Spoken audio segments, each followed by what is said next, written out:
Yo, what up? It's your boy Nephew rocking with Chicago Streets TV. We deep in the rack, baby. We about to let this shit go.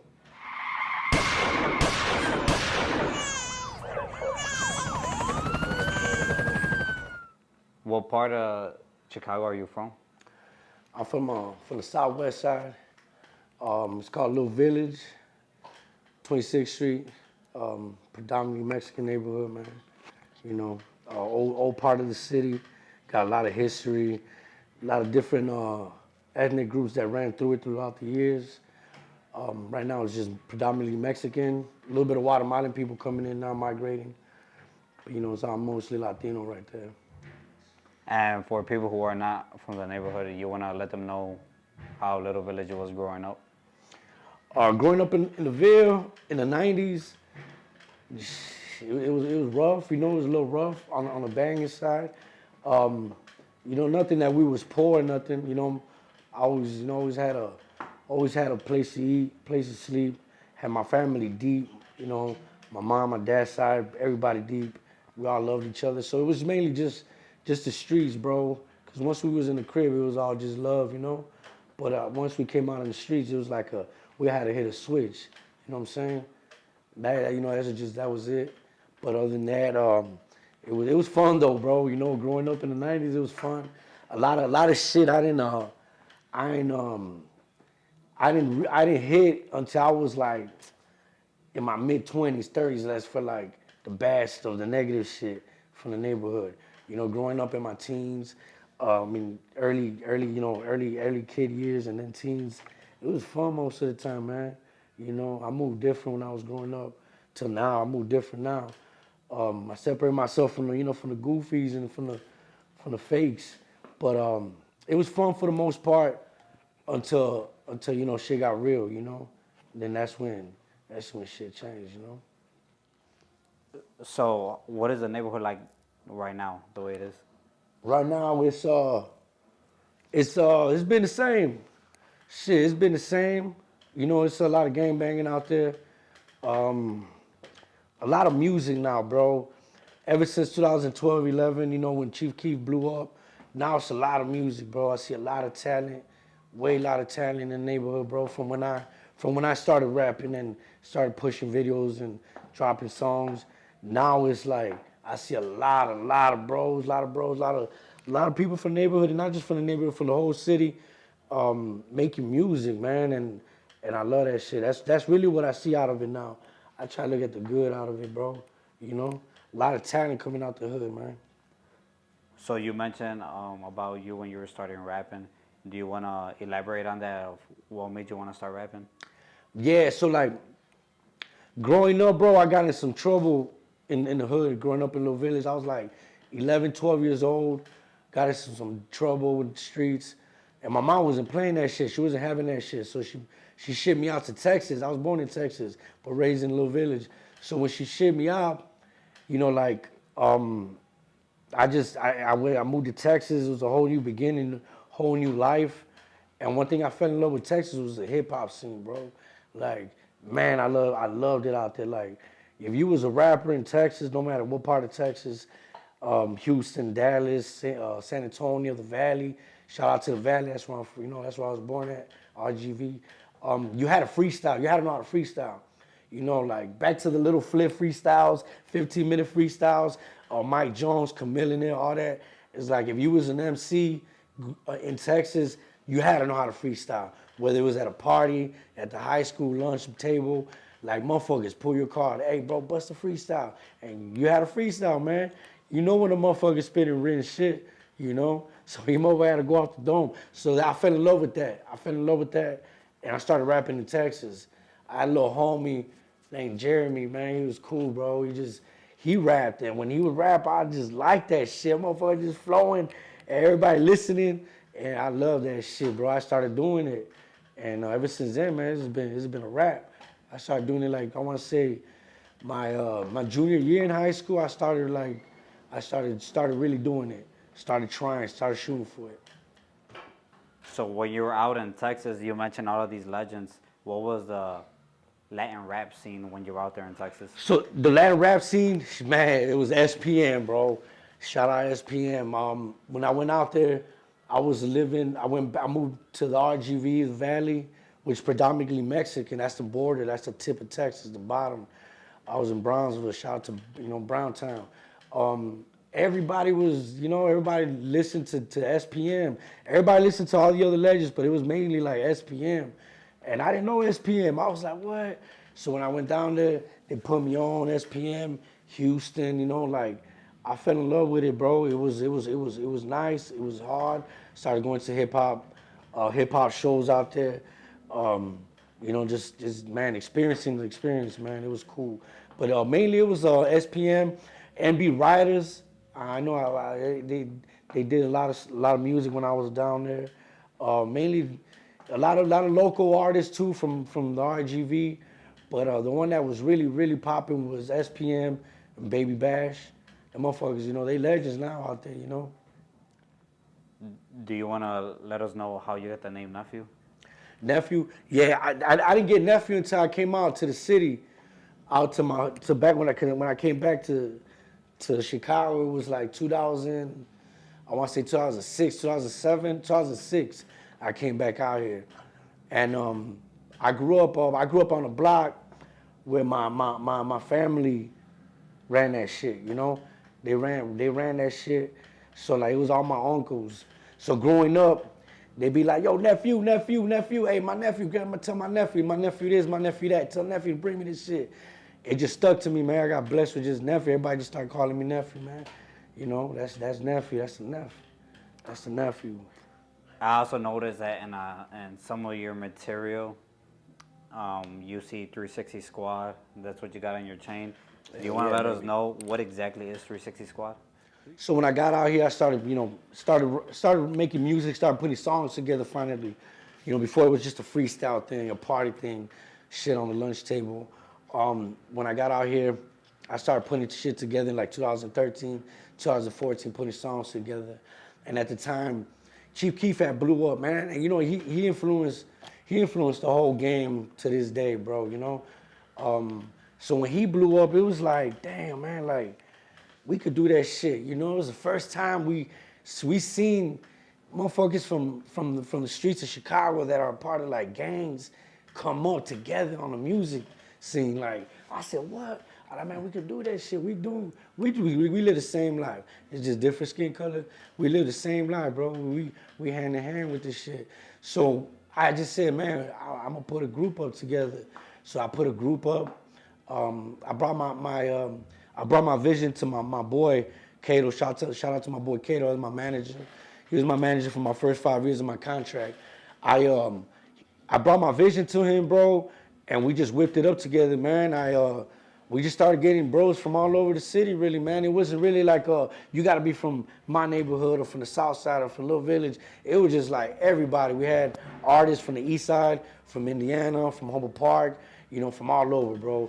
And we just put it all together, and we just made it happen, man. At first, motherfuckers really weren't trying to do that. They're like, who are you, nigga? Like, who the fuck are you, bro? Like, where you from? And once I laid it all down, bro, the whole blueprint, they finally seen my vision and they came with it. They came along, bro. And we made a nice path for the people that came after us. We laid shit down real nice, man. About how many members does 360 Squad have in it? Well, when we first started, it was me, Big Body, Troubles, Ghost 360, Pooh 360, uh, BTS Savage, Jay Montana, Che Dilla. And shit, I don't think I'm missing nobody else.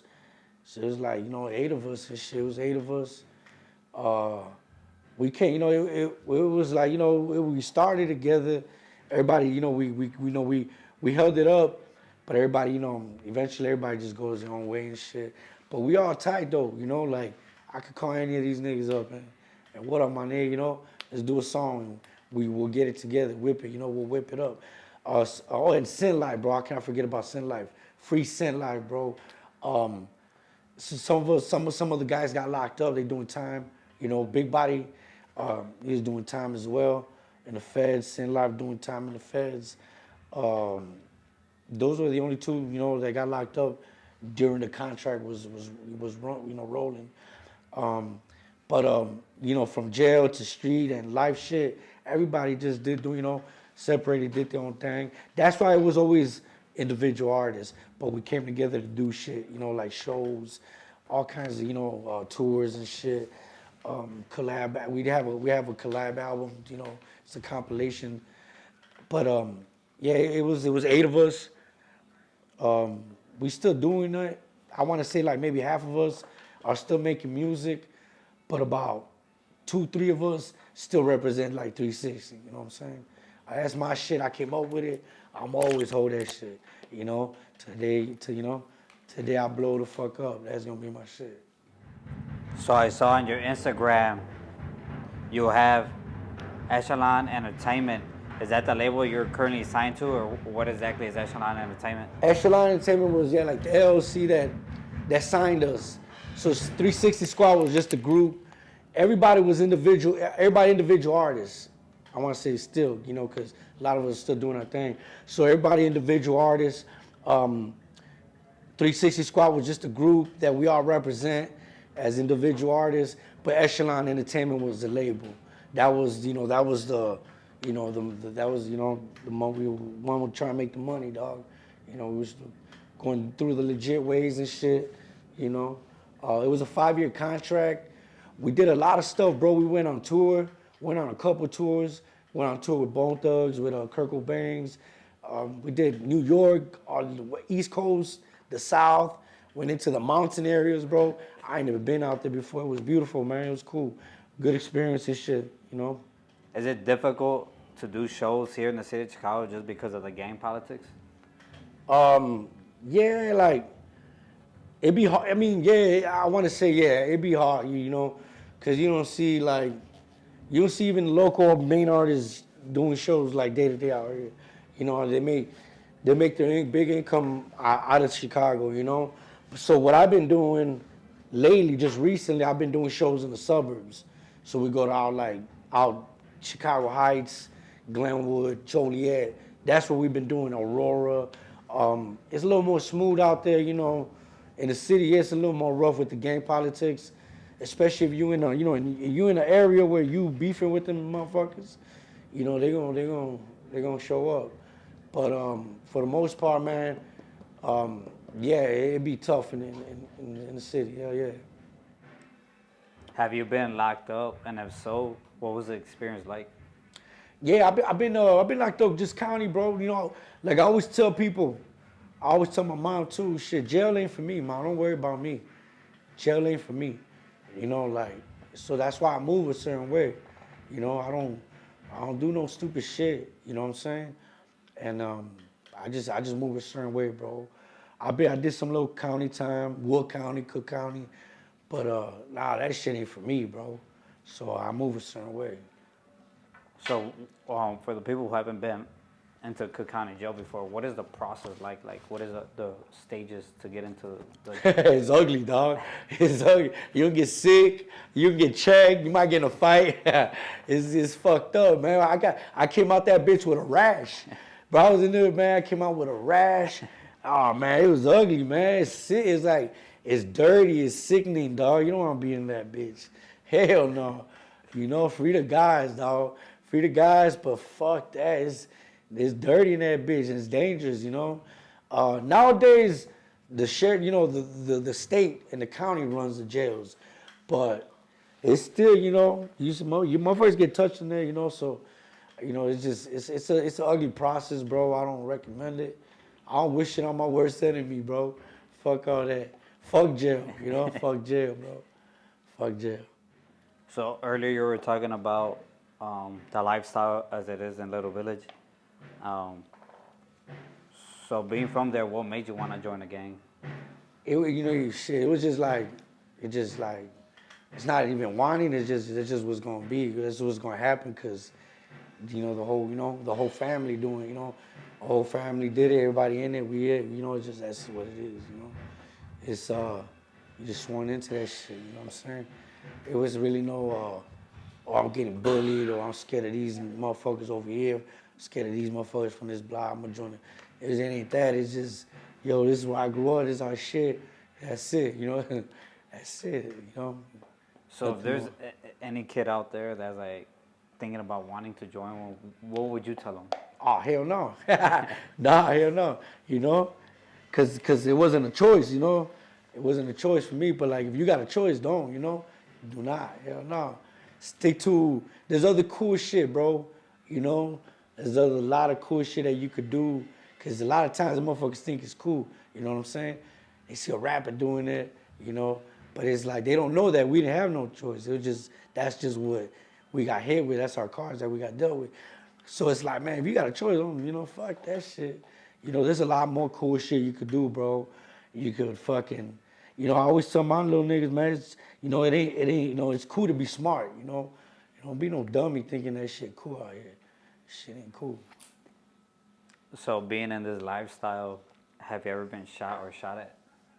Yeah, hell yeah. Well, I mean, you know, shit, if you from where I'm from, hell yeah. You know, that shit, it come with it.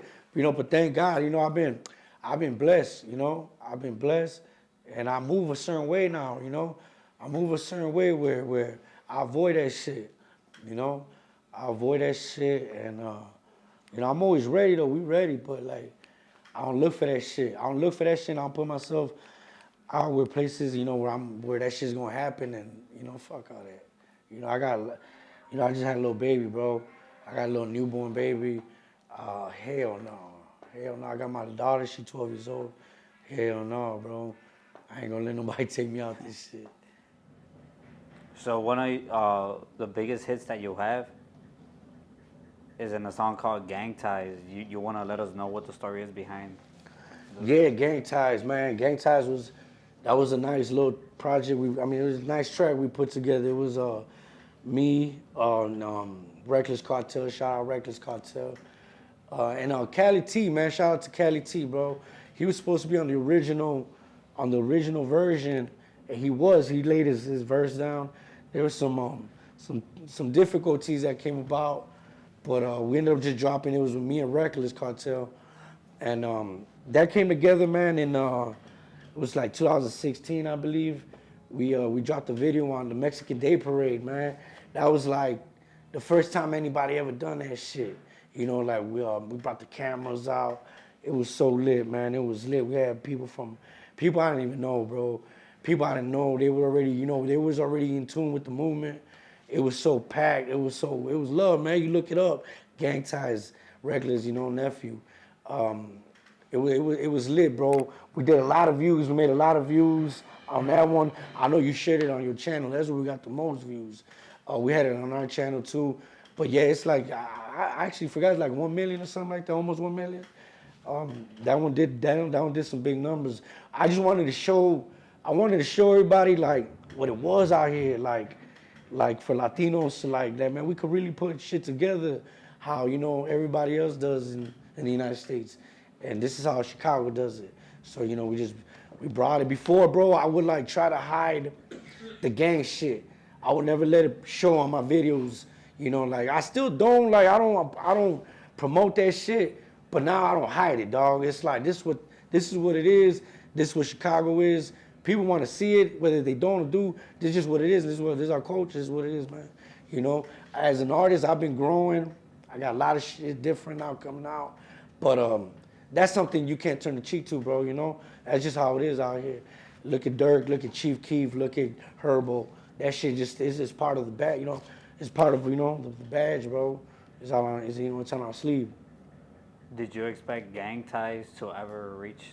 It's over 100K, 700K views. It's almost at 1 million. Did you ever think that it would have reached that much? Nah, hell no, I didn't. Bro, we just did it, dog. At that time, you know, we were just putting out music. I was never like on the views, man.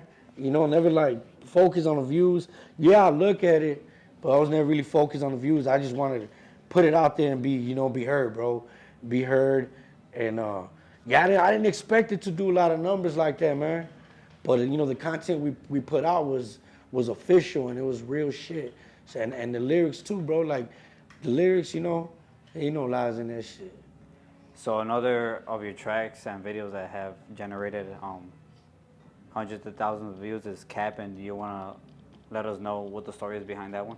Capping. So that was like a part two to Gang Ties, you know. But we didn't name it Gang Ties. We probably, I still fuck with Reckless Cartel. I want to do a Gang Ties part two, but and a Capping part two because both of them did so good. So Capping just came after Gang Ties. It was like, man, we did so good on this one. Let's do another one, and we whipped it up, bro. Same way. And it did numbers, bro. It did numbers. We got Dirty Jones. Shout out to Dirty Jones, man. That my boy right there. He came out on the track. It was just lit, bro. We put it together. We had good content in that motherfucker too, man. We had good productions on this shit. You know, good editing, good engineering, bro. The video was off the chain. You know, y'all could look it up. Cappin, Reckless Cartel, Nephew, or Reckless Cartel, however y'all want to look it up. In your opinion, why do you think it's difficult for Latinos to come up in the rap game? And you know, it's a black industry, you know. Little by little, you know, it's everybody now, you know. But you know, they don't like the industry itself. They don't like. They wouldn't invest in us, you know, as much as they do in the other artists that you see out now in mainstream, you know. The first one that did it, and I was happy about it, was 6ix9ine, bro. Like, holy shit, finally we got somebody competing, you know, and like, damn, okay, we can do it now. Like, we got a chance now. Now we got a chance to make it to the charts, bro, top charts, you know, and compete. But it's like, fuck, man, you know, I ain't gonna speak too much on him, but that shit fucked up what he did. Other than that, it showed everybody though we could do it though now. You know what I'm saying? It's tough though, man. It is really tough. They categorize us as just, you know, like, oh, Latino artists, and automatically you get put in with reggaeton and trap artists. Like, man, we ain't that. We hip hop, you know, artists, artists, whatever, drill rappers, you know. So it is tough, but I always feel like I don't go into no room having that in my mind, bro. I go into the room like I'm gonna show them that hell yeah, I belong right here, or that I could do this, that I could be a side to them, to anybody, bro, black, white, you know, anything, bro, and make music, man, and even like collab and compete, you know. It's a competitive sport, bro. I like, you know, hip hop, real competitive. You know, you're always gonna have people going up against you. The odds are always against us, dog. You know, but for the most part, I don't focus on that. I come in hard, bro. I come in hard, and just as they take me, they gonna take me. That's it. So majority of the Latin rappers that are pretty well known are usually from California, Texas, Florida, New York. Out here in Chicago, the Latino population is actually really high. Why do you think we haven't had one out of Chicago really blow up? It's like a liability to the record label, bro. You know what I'm saying? I feel like they don't want, and even not just us, it's just any artist in the city now. I feel like we become it's like a liability. They don't want to invest too much into us. You know, they put all this money into us, and then boom, 3-4 years later we get popped. You know, because we still on the block, or we still doing shows at backyard shows and shit with the ops roaming around looking for us. So it's like they don't want to invest no money in us like that, dog. And I think that has a lot to do with it, bro. But they capitalizing off of it. So they look for similarity rappers in other cities that got the same kind of, you know what I'm saying? That's why you got a lot of other cities following our trend, because these labels are looking for that, but not necessarily in Chicago. You know what I'm saying? That's always been our issue. I've always felt with it, whether it's black, brown, or white. You know, if you rapping about that shit and you in that shit, they ain't gonna want to really, like, you know what I'm saying? They gonna want to find a just like you somewhere else. You know. So is your music mostly all in English, or do you also mix it in with Spanish? Yeah, you know what? I had a Spanish era. I want to say, I was doing a lot of like Latin trap songs, bro. Yeah, y'all can look it up through "Sexy Body" by Nephew. Tentaciones by Nephew. Those are like my top ones right there. It was really like some play shit, some slow shit, or La Chiva. La Chiva, some gangster shit. La Chiva featuring my boy Ghost 360. Shout out to my nigga Ghost Rondo. Yeah, man, I got some good content in Spanish. I worked with High Life Records from Mexico. Shout out to High Life Records, bro.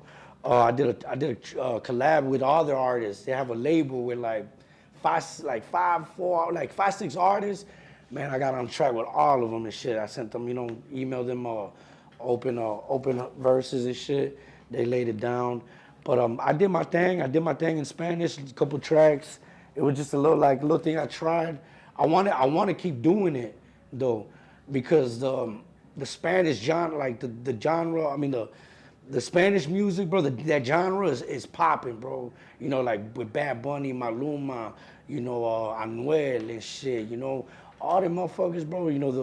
The fan base, I believe, is a little bigger, dog, because, they go on tour, they tour Europe, South America, North America, they tour everything, it's a lot of more, I think it's a lot of more people they reach when it comes to that Spanish shit, bro.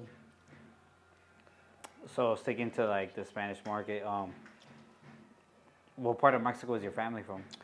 Um, my dad was born in San Luis Potosí, Mexico, and my mom was born and raised in Chicago. But my old man moved to Chicago when he was like 5, 6, I want to say. So he grew up in a little village. Mom grew up in a little village. That's really like they're really from Chicago and shit. Like my old man he's born in Mexico, but he Americanized like we all are, bro.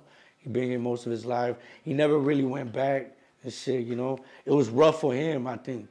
When he was over there, so there's really nothing to go back to. Kind of, everybody that he loved moved with him out here, and that's just how it's been, bro. We've been, I'm in tune with my family and my mom's side. They from Reynosa, Reynosa, Tamaulipas. So that's where I've actually went over there and fucked with them, kicked it, my cousins and shit, drank out there. Different life out there, bro. Way different life. Crazy, fast life out there. But and that's a border town too. So it's a lot more wild, bro. I was living in Texas when all that like the kidnappings and all that shit started, and that was just right across the border, from us. So growing up in Texas, I mean, when I was living in Texas, I lived over there like 5 years. We used to go to Mexico to party, bro, because they would not card you over there, and it was so easy to cross over. It was so easy to cross over and come back. So we were 16, 17 years old, going to Mexico to party, get fucked up, come back to the United States. But all that shit stopped when the cartels started kidnapping motherfuckers. We stopped, bro. My junior year, and I want to say my junior year, we stopped. And then my senior year in high school, that's when I came back to Chicago. But I lived some years out there, and shit wild out there, man. So you mentioned basically that your parents were raised out here in the city. What kind of music did your family listen to? Your parents growing up? So a lot of my boys trip out on me, dog. Like I don't like, not that I dislike it, but I don't listen to Spanish music, like corridos. Like I ain't gonna lie, I like that corridos tumbado shit. That corridos tumbado, I like that shit, bro. I like the melody behind it. I like that shit. That shit. I love it. I love it, dog. I ain't gonna lie. I'll jam to it. But I don't really listen to no like corridos, cumbias. I don't know, bro. My dad grew up listening to like classics, old school, and dusties. Like old dusties, dog. So that's what I think that like I get that from him, and then I get my mom. My mom grew up listening to like she young. My mom had me real young, so she grew up with hip hop as well. That's all she like knows as well. So she grew up with like Lauryn Hill, all that, like Mary J. Blige and shit. So that's why like I only listen to like hip hop, R&B, soul music and shit like that. It's just You know, like a lot of my boys be like, man, what the fuck, bro? My Mexican friends, they be like, the fuck you don't like this shit? I'm like, bro, I can't. I don't know. I just don't like. I mean, I don't mind it. Blast that shit, but man, I don't put that shit in my car, bro. I don't, dog. So, what do you listen to on a daily basis? On a daily basis, I listen to myself, bro. I swear to God, I listen to myself. I play my shit in the morning on my way to work, when I get out, while I'm at work, bro, when I'm drinking in my crib, chilling by myself. You know, I listen to myself, but I also I listen to a lot of Hispanic, like Mexican rappers popping right now. D Baby, you know, a lot of Texas motherfuckers, YTM, Lil Veer, I think. All them motherfuckers out there, bro, they doing their thing, bro. Like, I like that shit. Even on the West Coast, that is a motherfucker from the Bay Area. Uh, I forgot his name. He is from the Bay. I think from he's from the Bay Area, Oakland, San Francisco. Mexican artists out there. I listen to them motherfuckers out there. That little hyphy sound. I fuck with that hyphy sound. I fuck with man, what's his motherfucking name? Shoreline Mafia from LA out there, Hollywood. I think they from North Hollywood. I fuck with, you know, I'ma support you know, my people, bro. You know, I love hip hop in general, but now that I see like Mexicans doing it and getting up there, like, you know, along with the people in the industry that are doing big, I love it, bro. I support it. No matter what you is, blood, crib, I don't give a fuck. Man, you know, like, let's get it, dog. Is there anybody that you would like to work with? Um, Locally or industry wise, what you Yeah, I guess you could say both. Like, yeah. both? Man, right now, bro, I'm really just focused on myself. You know what I'm saying? I'm really focused on myself. I like a lot. I like a lot of artists. I listen to a lot of artists, local too, bro. I listen to a lot of local artists, but really, I'm just focused on myself. If I run into motherfuckers, you know, and I fuck with them, they fuck with me, we kick it off, we vibe, hey man, let's do a track. I'm more than willing, you know what I'm saying? But really, I'm just focused on myself, dog. What was your first tattoo, and at what age did you get it? My first tattoo, it was my actual first tattoo, like my $5. But man, my first actual tattoo it was a death angel. You know, I was, you know, just a little. I don't even know why I got it, bro, cause I wouldn't even put that shit on me now. You know, that shit's dark. But it was a death angel and shit. It was just a picture came across, bro. It was, you know, I like that shit. That was it. But I got a lot more now. I got a lot more that mean every tattoo means something. That's the only one that don't. My death angel, you know. I've tried to make something out of it now. Like, this is my dark side, and this is my bright side. So, you know, I got lovers and killers on my chest. You know, lovers is on my bright side, killers is on my, you know, on my dark side. Love you in a minute, kill you in a second. You know what I'm saying? So this is my dark side. So now I came up with that idea of just, you know, that whole thing. Though, this is my dark side, my bright side. I got my daughter's name. You know, I got the good stuff on this side. You know, and then my dark side on this side. So it's like the yin and the yang, you know what I'm saying? And at what age was it? How old were you when you got your first I one? was 17. Yeah, I was 17 for this one. Yeah. Yeah, I waited a little bit. Most of my homies had fucking tattoos and shit, 12, 13, teardrops and shit. I waited. You know, also my mom didn't play that shit. My mom didn't play that shit. You know, I had to, you know, respect my mom. So once I got when I was 17, I was already kind of grown, you know. I was 17 going on 30 and shit. Being from the city, for you, what would you say is your top 3 favorite Mexican restaurants? Damn. I got a lot, bro. Like that. I mean, Mexican restaurants, man, shout out to my hood, Patron on Soy 22nd on Cermak and Soy. That's my favorite taco joint, burrito joint, torta joint. Cermak and Soy, Patron.